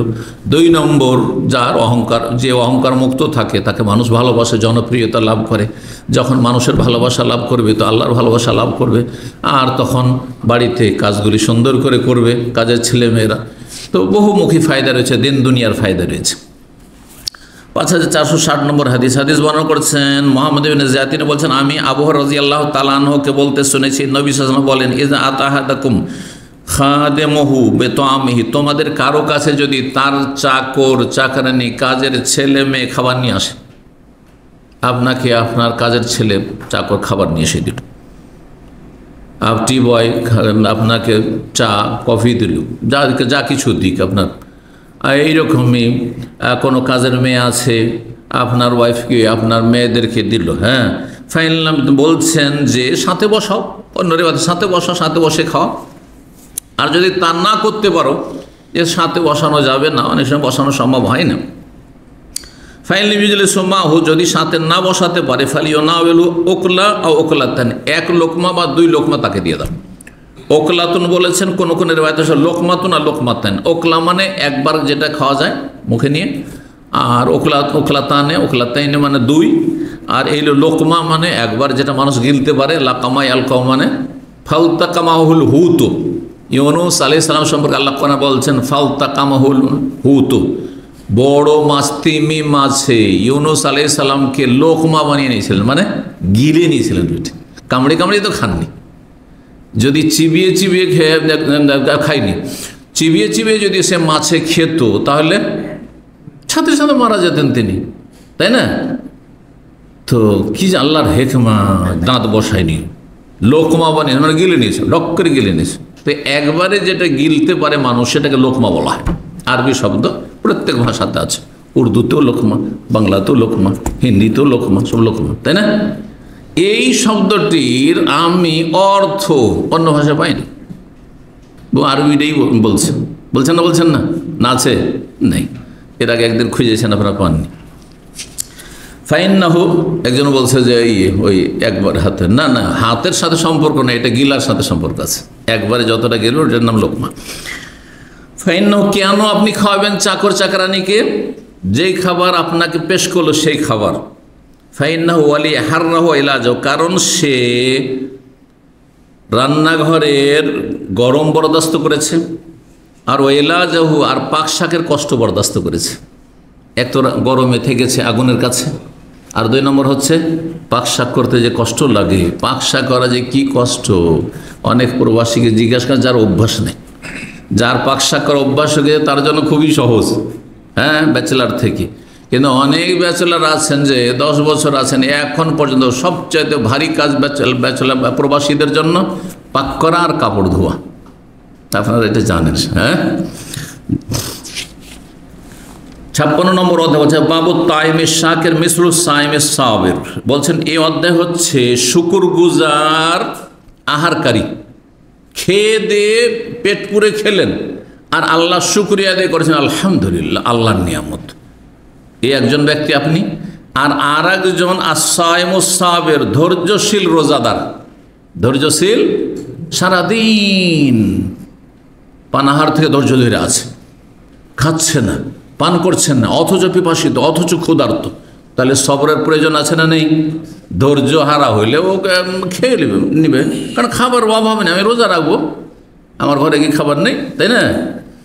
তো যেই ব্যক্তি ধৈর্যশীল রোজাদার, সেই ব্যক্তির মতো হচ্ছে কে, যে শুকরগুজার খানেওয়ালা, খেয়ে দিয়ে শুকরিয়া আদায় করলে তেমনই নেকি পাবেন যেমন একজন লোক ধৈর্যের সাথে রোজা রাখে, নফল রোজা, ফরজের ক্ষেত্রে নয়। এটা নয় যে আমি রোজা রমজানের দিনে ফরজ রোজা না রেখে আমি খেয়ে দিকে আল্লাহ বলো শুকুর আলহামদুলিল্লাহ, চলবে নাকি? না, কাবিরা গুনাহ, জাহান্নামে যেতে হবে। কিন্তু নফল, ধরেন আপনি, অনেকে আছেন শারীরিক সমস্যা, পেশাবের সমস্যা হয়ে যায়, পেশাবের জ্বালা শুরু হয়ে যায়, কিডনির সমস্যা শুরু হয়ে যায়, সোমবার বৃহস্পতি রোজা রাখলে, হ্যাঁ, তার জন্য রোজা না, অন্য ইবাদত আছে, সেটাতে ঘাটতি পূরণ করেন। একজন সোমবার বৃহস্পতি রোজা রাখছে, মাসে 3টি রোজা রাখছে, বেশি বেশি নফল রোজা রাখছে, আপনি সেটা করতে পারছেন না। আপনার শারীরিক বাধা অথবা কর্মগত বাধা, কাজ আপনাকে হাড়ভাঙা কাজ করতে, রোদে কাজ করতে হচ্ছে, ও ছায়াতে থাকে। সুতরাং সেই ক্ষেত্রে আপনি খেয়ে দিয়ে শুকরিয়া আদায় করেন, সামান্য নেকি পেয়ে যাবেন। আল্লাহু আকবার। আল্লাহর কাছে নেকির অভাব নেই, প্রতিদানের অভাব নেই, রহমত বরকতের অভাব নেই, আমাদের নিয়তের অভাব আছে। খেয়ে দিয়ে নিয়তটা সৎ রাখতে হবে, আল্লাহর কাছে বিনয়ী হইতে হবে, ঝুঁকে যেতে হবে যে আল্লাহ তোমার নিয়ামত, আমার বিদ্যা বুদ্ধি না, তুমি না দিলে আমি অনাহারে থাকতাম, দুর্ভিক্ষে থাকতাম, না খেয়ে মরতাম। জি। আর তাইমুস শাকের শুকুর গোজার খানেওয়ালা মিসলুস সাইমুস সাবের ধৈর্যশীল রোজাদারের মতো। এই হাদিসটি এখানে বলছেন ফিহে, এই মর্মে আবু হুরায়রা রাদিয়াল্লাহু তাআলা আনহু থেকে বর্ণিত হয়েছে হাদিস, তিনি নবী সাল্লাল্লাহু আলাইহি ওয়াসাল্লাম থেকে বর্ণনা করেছেন।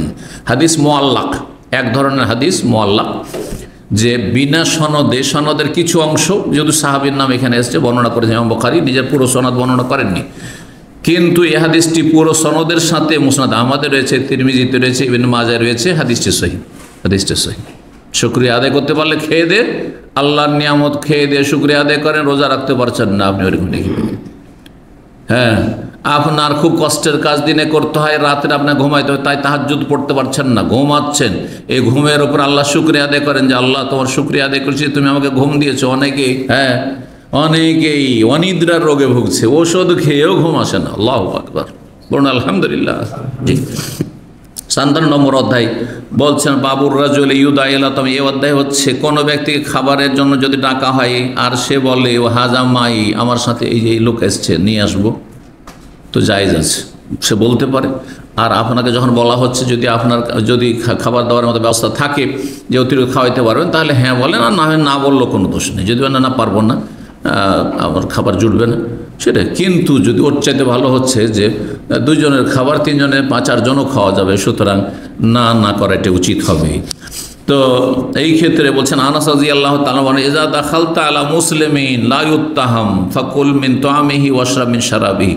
যখন তুমি এমন মুসলিমের ঘরে প্রবেশ করবে যেই ব্যক্তি অভিযুক্ত না, কিসের সাথে অভিযুক্ত না? হারাম খাওয়ার সাথে। স্পষ্ট জানেন না যে সে হারাম খাচ্ছে, যদি জানেন যে তার মদের ব্যবসা, যদি জানেন যে তার সিনেমার ব্যবসা, যদি জানেন যে তার বিভিন্ন হারাম ব্যবসা, সমস্ত হারাম ইনকাম, হ্যাঁ, সুদী প্রতিষ্ঠানে চাকরি করে, হ্যাঁ, সুদী কারবার করে, হ্যাঁ, সমস্ত হারাম, তাহলে খাবেন না, আপনি মোটেই খাবেন না। অথবা বেদাতি খাবার, শিরকি খাবার। তো বলছেন যে যদি এমন কোনো মুসলিমের ঘরে প্রবেশ করেন যেই ব্যক্তি অভিযুক্ত না কোনো অপরাধের সাথে বা হারাম রিজিকের সাথে, ফাকুবেন, তো আমি তার বাড়ির খাবার খাও, ওয়াশরাব মিন শারাবিহি, আর তার বাড়ির পানি পান করো, কারণ রুজি হালাল। 5461 নম্বর হাদিস বর্ণনা করেছেন। কিন্তু এই ক্ষেত্রে বাড়াবাড়ি নাই যে জিজ্ঞাসা করবেন, হ্যাঁ ভাই আপনার গোস্ত কোত্থেকে এসছে, কে জবাই করেছে, তো যদি কষাই করে থাকে নামাজ পড়তো কি পড়তো না, এরা চরমপন্থী, এটা খারিজিদের লক্ষণ, এটা করবেন না। আছে কিন্তু ইন্ডিয়া বাংলাদেশে কিছু লোক আছে নিজেদেরকে মুসলিম বলে কথিত, হ্যাঁ, বলে যে অন্য কোনো লেভেল চলবে না, মুসলিম আমরা।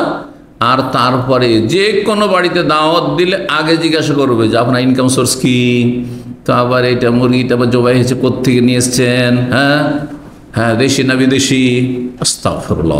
নবী সাল্লাল্লাহু করেছেন ইহুদির বাড়ি খেয়েছে, জিজ্ঞাসা করেছেন, ইহুদি তো তখনই হারাম করছিল, তখন তো সুদ করছিল ইহুদির, আল্লাহ কোরআনে বর্ণনা করেছেন সুদখোর। কিন্তু তার যদি ইনকাম থাকে অন্য, কিন্তু পুরো আপনাকে বলা হচ্ছে যে সুদের টাকা, এটা হচ্ছে জুয়াতে আমি জিতেছি, লটারিতে জিতেছি, ওই টাকা, তখন খাবেন না, হারাম, জানছেন যে এটা স্পষ্ট হারাম, অন্য কোনো ইনকাম তার নেই। 5461 নম্বর হাদিস বর্ণনা করেছেন আবু মাসুদ আনসারি, বলছেন কানা রাজুল মিন আনসার, একজন আনসারি লোক ছিল, ইউকনা আবা শুআয়ব, তার কুনিয়ত ডাক নাম ছিল আবু শুআয়ব, তার এক গোলাম ছিল লাহাম কসাই। এই হাদিসের আগে চলে গেছে। নবী সাল্লাল্লাহু আলাইহি সাল্লামের কাছে আসলো ওই ব্যক্তি, তখন নবী সাল্লাল্লাহু আলাইহি সাল্লাম সাহাবায়ে কেরামদেরকে নিয়ে বসেছিলেন। ফারাফাল জুফি ওয়াজহিন নবী, নবী সাল্লাল্লাহু আলাইহি সাল্লামের মোবারক চেহারায় ক্ষুধার লক্ষণ অনুভব করলেন, যে নবী সাল্লাল্লাহু আলাইহি সাল্লাম ক্ষুধার্ত আছেন। ফাযাহাবা ইলা গোলামি, তার সেই গোলাম কসাই লাহাম কসাইয়ের কাছে গেল, যাওয়ার পরে ইসনালি তোয়াইমান, সামান্য কিছু খাবার আমার জন্য তৈরি করো, ইয়াকফি খামসাতান, 5 জনের জন্য যেন যথেষ্ট হয়, লাল্লি আদু নবী সাল্লাল্লাহু আলাইহি ওয়াসাল্লাম, যাতে করে আমি নবী সাল্লাল্লাহু আলাইহি ওয়াসাল্লামকে দাওয়াত দিতে পারি। খামসা 5 জনের পঞ্চম ব্যক্তি হবে নবী সাল্লাল্লাহু আলাইহি ওয়াসাল্লাম। ফাসানা আলাহু তোয়াইমান, সামান্য কিছু খাবার তৈরি করলো সেই কসাই। সুম্মা আতাহু, তারপরে নিয়ে আসলো, ফাদাহু, আর দাওয়াত দিলেন। ফাতাবিআহুম রাজুলুন, একজন লোক নবী সাল্লাল্লাহু আলাইহি ওয়াসাল্লামের পিছু ধরে নিয়েছে, সাথ ধরে নিয়েছে, যে ক্ষুধা লেগে আছে। ফাকাল নবী সাল্লাল্লাহু আলাইহি ওয়াসাল্লাম, বলে ইয়া আবু শুআইব ইন্না রাজুলান তাবিআনা, জনৈক ব্যক্তি কিন্তু আমাদের সাথে হয়ে গেছে, তাকে তো তুমি দাওয়াত দাওনি। ফাইন শি'তা আযানতা লাহু, তুমি যদি চাও তো তাকে অনুমতি দিতে পারো। ওয়াইন শি'তা, আর তুমি যদি বলো যে না, তাহলে তারাকতাহু, তাহলে তাকে পরিত্যাগ করতে পারো। কাল্লা, না না ইয়া রাসূলুল্লাহ, বল আযানতা লাহু, অনুমতি দিলাম, যখন চলে আসছে অনুমতি দিলাম, আসতে দিন। 58 নম্বর অধ্যায়, বাবুন, এই অধ্যায় হচ্ছে ইযা হাজারাল আশাও ফালা ইয়াজাল আন আশাই, যখন রাতের খাবার উপস্থিত হয়ে যাবে, সারাদিন মানুষ না খেয়ে আছে, অনাহারে, যখন বেশি ক্ষুধা আছে, তখন হালকা ক্ষুধা, আজকালকার জামানায় নয়, কিন্তু প্রচণ্ড ক্ষুধা, ওই সকালে নাস্তা করেছেন, দুপুরে খাননি, আর এইদিকে আজান একামত হতে যাচ্ছে, আর খাবার এসে সামনে হাজির হয়ে গেছে, তখন খেয়ে নেন জামাত ধরে, তখন জামাত আপনার ফরজ নেই, বরং আপনাকে হুকুম আছে যে আপনার পেটে যা লাগে মিটান। এই অবস্থায় যদি জামাতে যান তো আপনি ছটপট করতে থাকবেন, আপনার নামাজে খুশু হবে না। জি, কিন্তু আজকাল যে স্বাভাবিক যারা 3 বার খেতে অভ্যস্ত, তাদের ক্ষেত্রে এই হাদিস প্রযোজ্য না, ভালো করে মনে রাখবেন। তো বলছেন যে ফালাই আজাল, যখন রাতের খাবার উপস্থিত হয়ে যাবে, রেডি হয়ে চলে এসছে সামনে দস্তরখান, হ্যাঁ খাবার রেডি, তখন তাড়াহুড়া করবেন না খাবার ছেড়ে নামাজে যেতে। 5462 নম্বর হাদিস বর্ণনা করেছেন আমর ইবনে উমাইয়া, তিনি বলছেন, তিনি রাসূলুল্লাহ সাল্লাল্লাহু আলাইহি ওয়াসাল্লামকে দেখেছেন, ইয়াহতাজু মিন কাতিফি শাতিন ফিয়াদি, তার হাতে একটি ছুরি ছিল, যা দিয়ে একটি বকরি রান্না হয়েছে, সেই বকরির আপনার রান থেকে কেটে কেটে গোস্ত খাচ্ছেন, গোটা বকরি ছুটানো যাচ্ছে না, তখন কি করছেন, কেটে কেটে খাচ্ছেন। ফাদুইলা সালাত, সেই সময় সালাতের জন্য ডাকা হলো, যে ইয়া রাসূলুল্লাহ, ইকামতের সময় হয়ে গেছে। বেলাল তাই করতেন।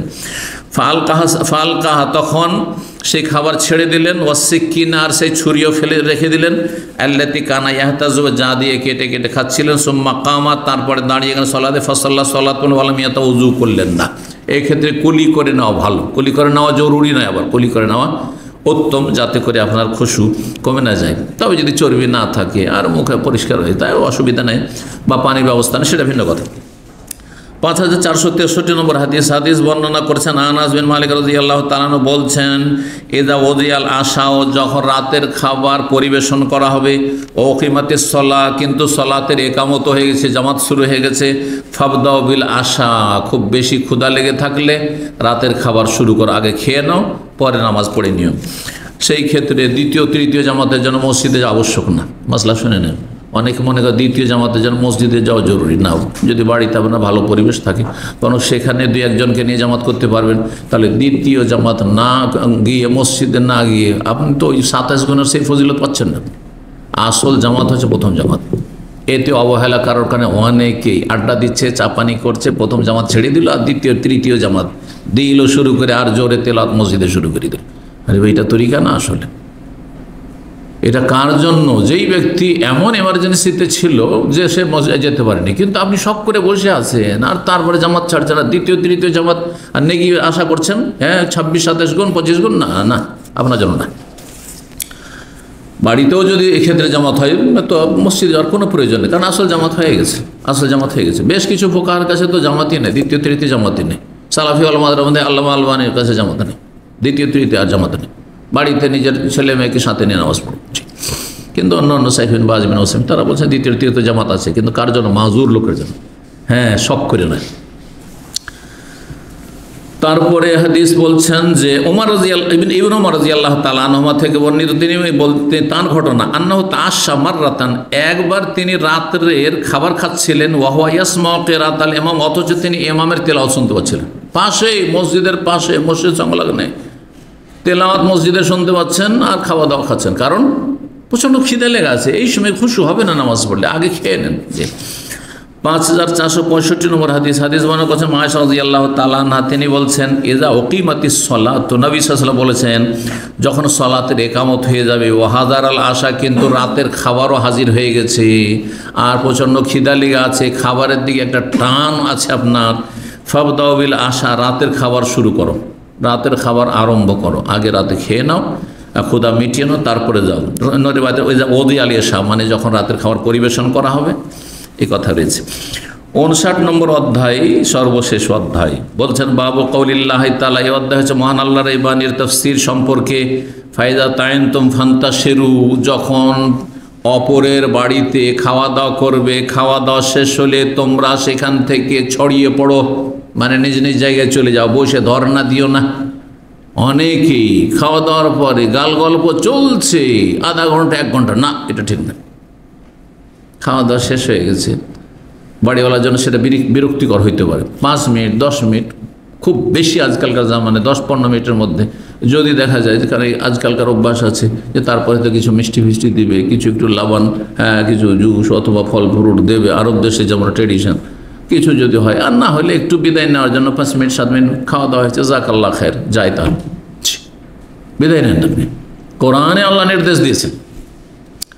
বহু অবস্থায় দেখা যায় যে বাড়িওয়ালার জন্য আপনি বোঝা হয়ে গেছেন।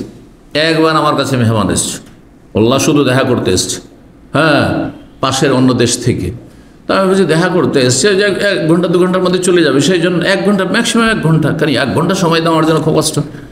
সেদিন ছুটির দিন ছিল, সাধারণত ছুটির দিন আমি এই জন্য তারপর থেকে নিতে যাই, বেশ কয়েকটা ঘটনা এরকম কষ্টদায়ক ঘটেছে।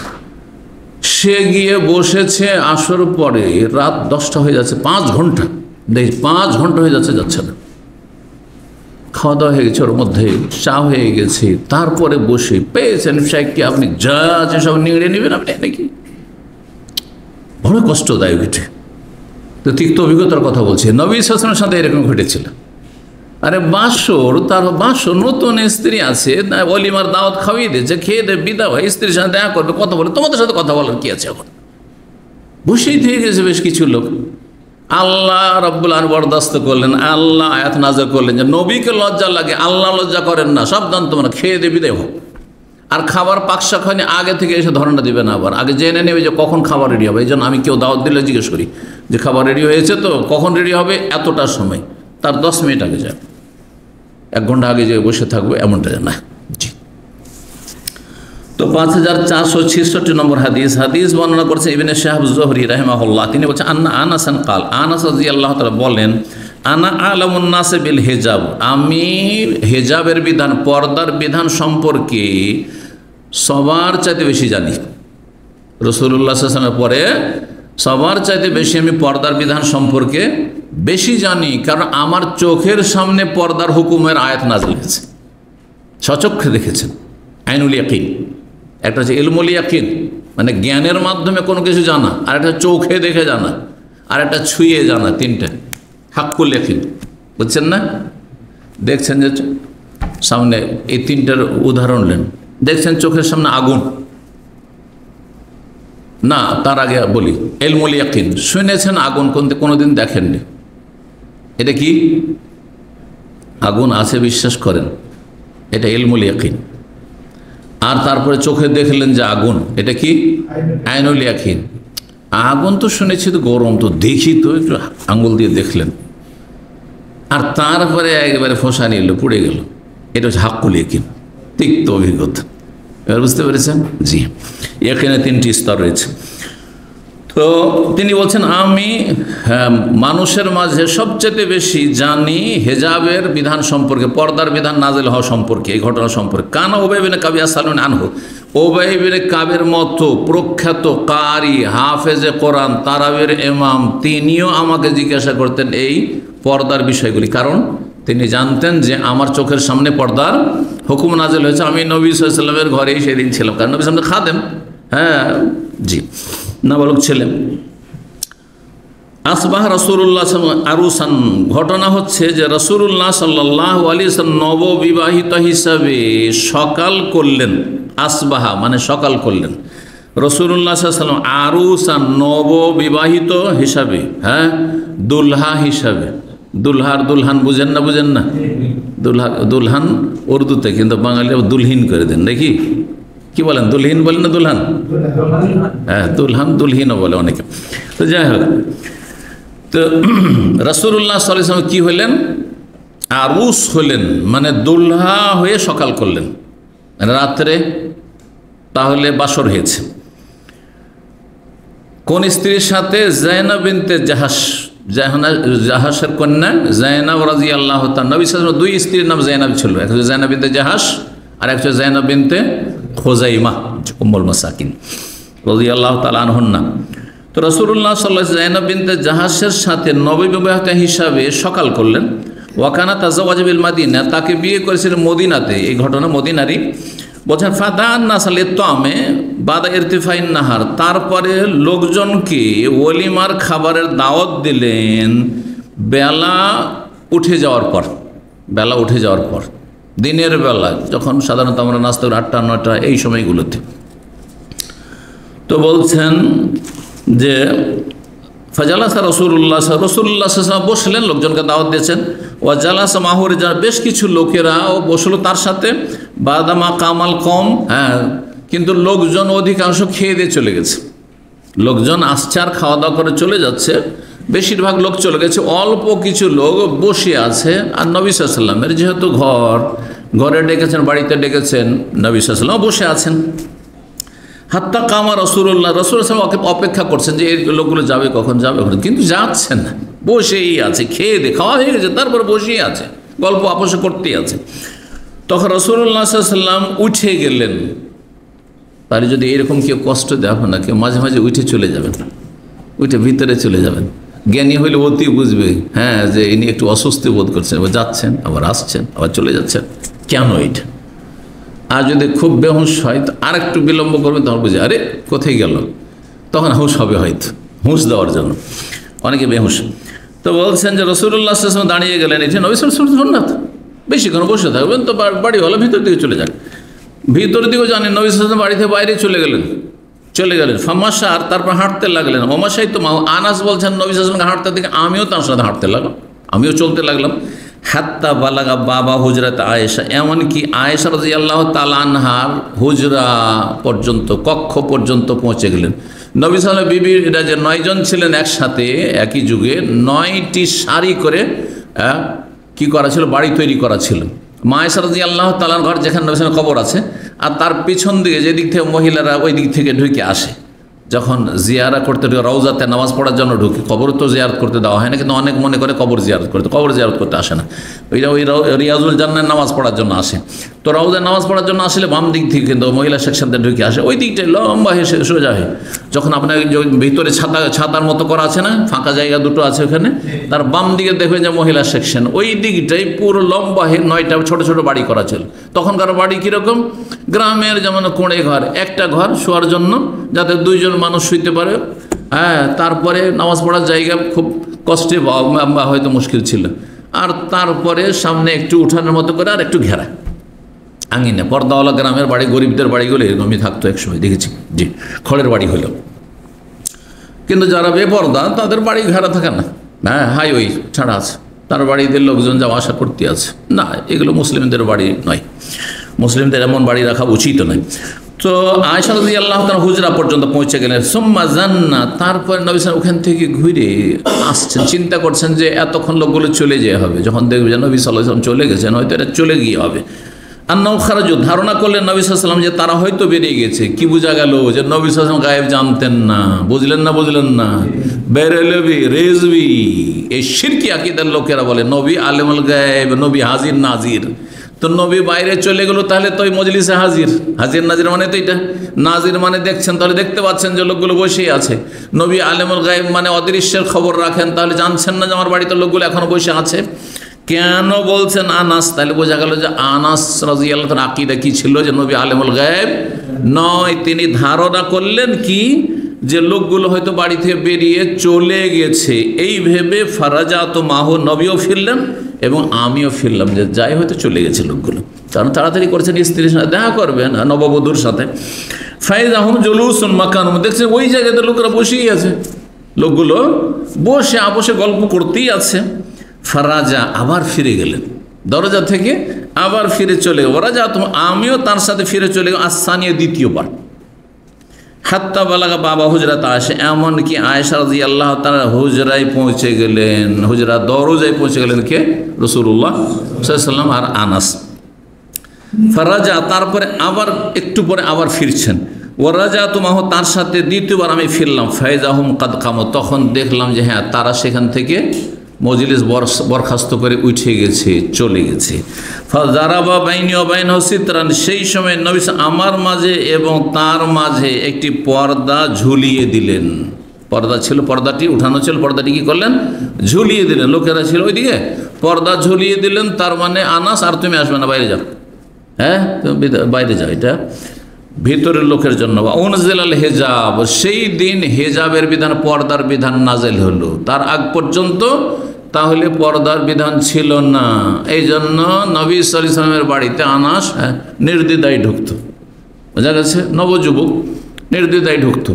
কিন্তু যখন পর্দার বিধান নাজেল হলো, পর্দা ঝুলিয়ে দিলেন, আয়াতে ইঙ্গিত হয়ে গেল যে তুমি এখান থেকে এখন কেটে পড়ো, বিদায় নাও। তো আমি স্বয়ং দেখেছি পর্দার বিধান নাজেল হওয়ার ঘটনা, এবং সূরা আহজাব এই পর্দার বিধান রয়েছে, ওখানে হেজাব নাজেল হইল। তো এই ছিল, ওইখানে রয়েছে যে হে ঈমানদার লোকেরা, তোমাদেরকে যখন দাওয়াত দেওয়া হবে তখন তোমরা খাবার তৈরি হওয়ার আগে সেখানে আসিও না। গায়রা নাযিরিনা ইনাহু, মানে পাক শাক হচ্ছে আর অপেক্ষমান থাকবে এসে, এইরকম হয়ে আসিও না, কারণ তোমাদেরও পেটের জ্বালা ধরে নেবে বেশি। আরে কখন দিবে খেতে, কখন দিবে খেতে। যখন খাওয়া দাওয়া পাকশাক হয়ে যাবে তখন এসো।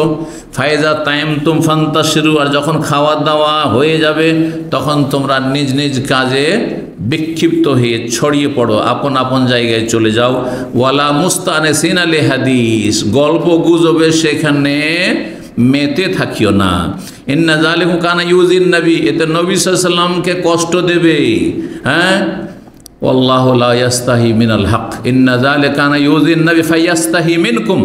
নবী সাল্লাল্লাহু আলাইহি ওয়াসাল্লাম লজ্জা পাচ্ছেন বলতে যে তোমরা চলে যাও, খাওয়া দাওয়া হয়েছে, এটা কেউ বলতে পারবে না। তো নবী সাল্লাল্লাহু আলাইহি ওয়াসাল্লাম কী করে বলবেন? আমরা বলতে পারবো, লজ্জা পাবো, ঠিক না?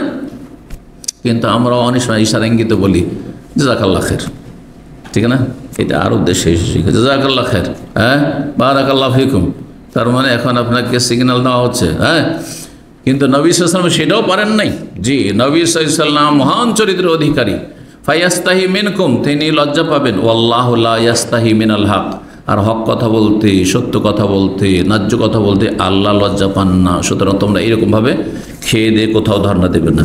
এখানেই আজকের আলোচনা শেষ করছি। এর সাথে যে খাদ্য সংক্রান্ত পর্ব ছিল সহিহুল বুখারী, সেটা শেষ করলাম। আল্লাহ যেন কবুল করেন এবং আল্লাহ আমাদের গুনাহ খাতা মাফ করেন, আর ভালো জ্ঞান দান করেন, ভালো আমলে তৌফিক দান করেন, এবং আল্লাহ রাব্বুল আলামিন তার সন্তুষ্টির জন্য আমাদেরকে যেন কবুল করেন, রুজিতে বরকত দান করেন। যেসব ভাই বোনদের পেরেশানি রয়েছে, শারীরিক, মানসিক, আর্থিক, পারিবারিক, আল্লাহ যেন পেরেশানি বালা মুসিবত দূর করে দেন, এবং আল্লাহ রাব্বুল আলামিন যতদিন দুনিয়া রাখবেন ইজ্জত সম্মানের জীবন যেন দান করেন, আর যখন নেবেন কালেমা তৌহিদের উপর, সুন্নাহর উপর আল্লাহ যেন আমাদেরকে গ্রহণ করেন এবং জান্নাতুল ফিরদাউস দান করেন। ওয়া জাযাকুমুল্লাহু খাইরান। সুবহান রাব্বিকা রাব্বিল ইজ্জাতি আম্মা ইয়াসিফুন ওয়া সালামুন আলাল মুরসালিন ওয়াল হামদুলিল্লাহি রাব্বিল আলামিন।